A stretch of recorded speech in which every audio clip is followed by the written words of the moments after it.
My name is Alex Abbott, a sales practitioner of 30 years. I'm married to my beautiful wife, Jackie, and have 3 sons, a granddaughter, and 6 miniature Dachshunds, which all keep me busy when I'm not working. I started my career in sales knocking doors as a Kirby vacuum cleaner salesman. After 7 years, I broke into a professional B2B sales environment. That was the year 2000, and since then, I've been committed to being the best I can be in sales. Today, I am a fellow of the ISP, and I provide training and coaching that empowers salespeople to develop a regular flow of business conversations, supporting positive mental health in sales.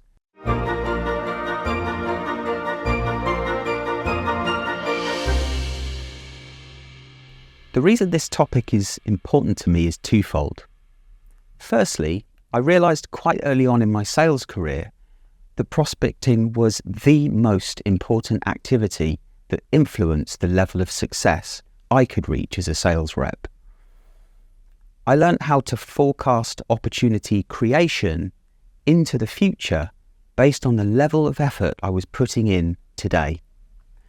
And I can tell you, when I was busy managing deals or caught up in the whirlwind of work stuff, prospecting could easily be the first activity to fall off the radar. Secondly, I care a great deal about mental health, for mine and those closest to me, including teams I've led.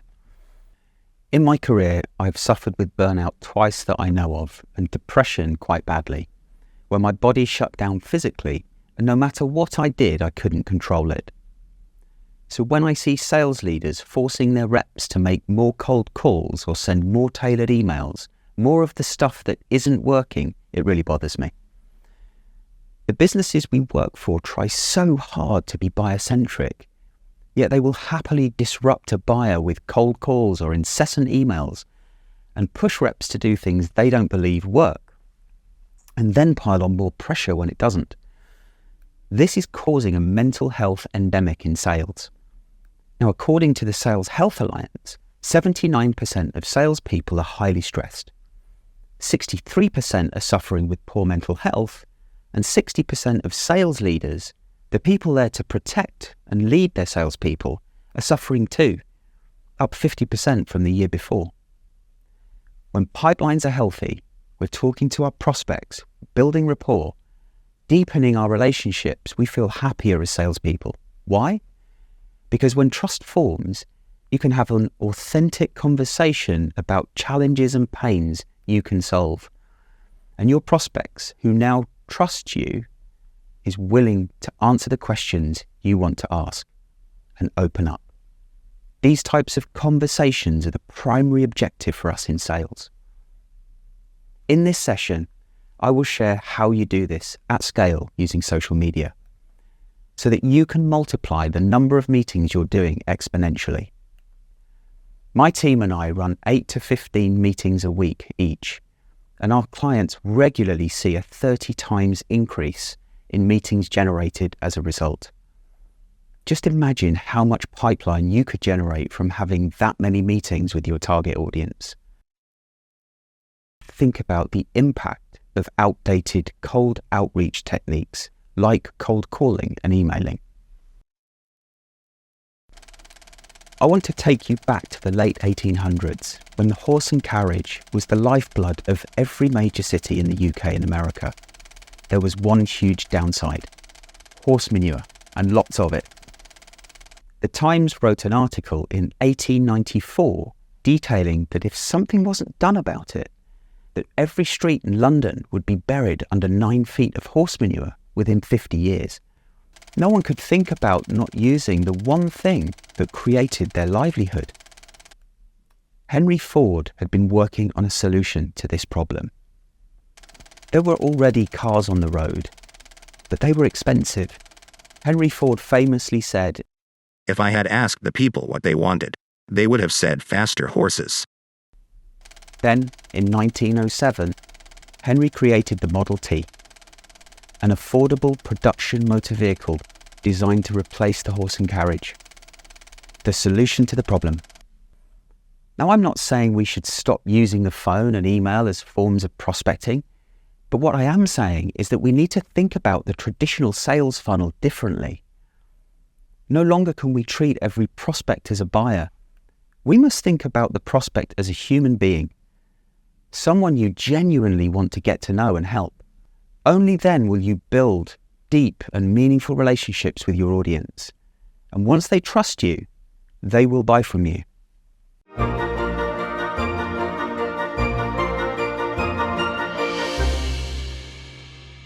Now, there are two steps to this. Step 1, develop your professional brand.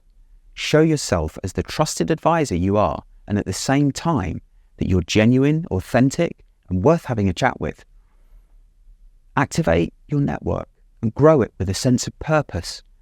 Create content that makes you stand out, look different, and be remembered for when your prospect is ready to have a commercial conversation with you. Once they feel like they know you through your passive and active behaviors on social media. Step 2, create your opportunity forecast. Once you've created a steady flow of new conversations with your target audience, you get to choose who you want to speak with. It's much easier to optimize your pipeline generation flow when you have more conversations than you have time for. This is when you create your opportunity forecast, a list in Excel or your CRM system of the conversations you're having and projecting 12 months into the future when you believe that conversation will develop into a qualified opportunity. It's this magic view that will tell you exactly how much more effort or not you need to put into prospecting to develop the number of opportunities needed to hit your revenue goal. Now, with step 1, there are 5 building blocks for you to work on. I'm going to walk you through each one of them now so you get a sense of what's required to get you to a point where 10% of your target audience eagerly accept a call with you. The first one is personal brand. It's important to think of this in 2 ways. The first is your passive social presence. So when your target audience see you, they see you as the trusted advisor you are, that you're genuine and worth having a chat with. You want them, when they read your social profiles, to reach the conclusion you want them to, as opposed to the conclusion they might come to otherwise. Next is your active presence, what you write, what you do and say on social media. Again, ensuring that all you do is supporting the personal brand you are creating, being known for the things you want to be famous for, the things that are highly relevant to you and your target audience. Next is network growth. Most of us have developed networks over time based on the company or territory we're working with, and there's no network growth strategy or sense of purpose with our connections. It was just who we ended up connecting to at the time. Your network has value. It is a list of your contacts who know or know of you, and it's important you look after it and work it as effectively as possible. Each social platform organizes one's network slightly differently. LinkedIn is particularly important, as this is typically the most important to us working in the B2B space. LinkedIn will move your contacts closer to the center of your network the more engagement there is between you. And the closer one is to the center of your network, the more likely they are to see you and your content. Growing your network with purpose is vital to increasing your visibility and influence across your target audience. The third is being found. It's important that there's consistency across all of your social platforms so that when your prospect sees you somewhere different, they instantly recognize you. Ensuring consistency of message and the things you want to be famous for are also important. For most, they use each social platform differently, consuming what they need and when they need it. If you're using more than one from a business perspective, think about how you look on each and explore new ways of engaging your audience. Standing out and being remembered on social is an important element of a modern prospecting strategy. Building your influence, creating your view of the world is important when it comes to social media. I find that creating lists help me focus my time when it comes to engaging with the people that matter most to me.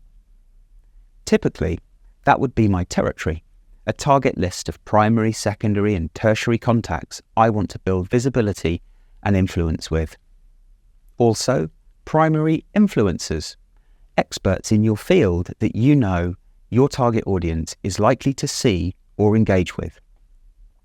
And then secondary or micro influencers, folks that post about topics relevant to you and your target audience, or mutual connections, so that when you engage with their content, you increase your chances of being seen by the people you want to build influence and rapport with.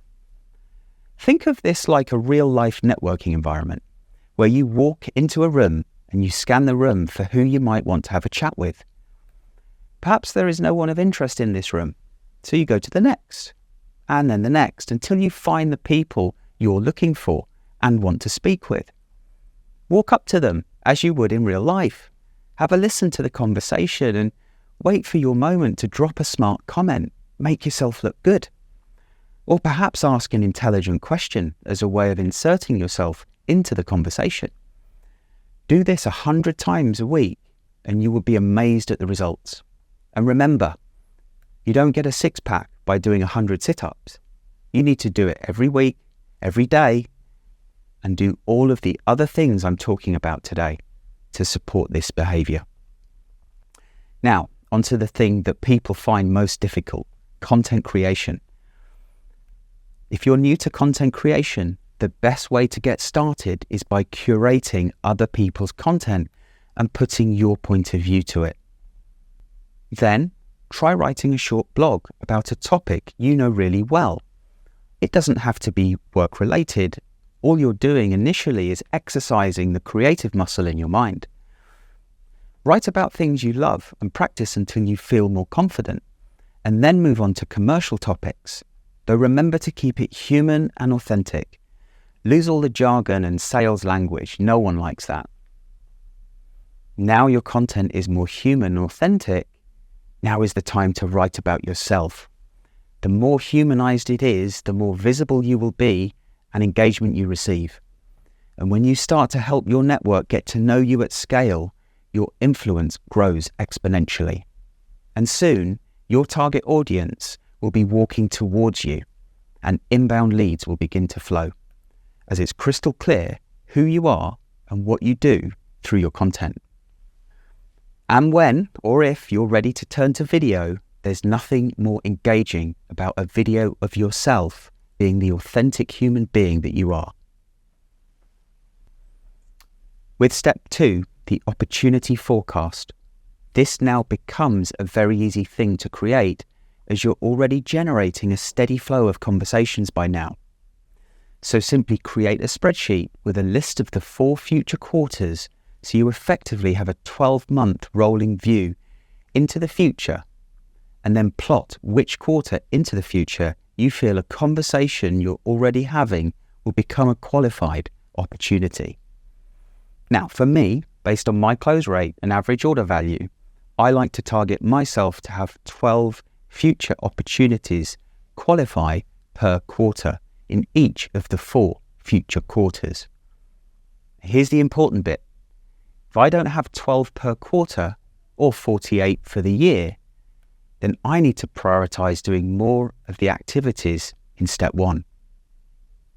So no matter how busy I become with deal management or the whirlwind of the daily grind, I know in an instant by looking at this spreadsheet whether I have enough pipeline developing to achieve my commercial objective, not just for this year, but future years. This approach enables a 2 to 3 year predictable revenue growth plan.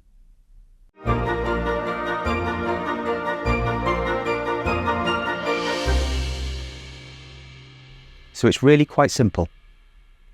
If you want to have positive mental health by doing things you and your buyer enjoys and create a predictable flow of conversations that convert to pipeline and revenue, then follow these simple steps. In step 1, item number 1, develop your personal brand. Be clear about the things you want to be famous for. Item number 2, activate and grow your network. With purpose, item number 3, make sure you are being found in the right places.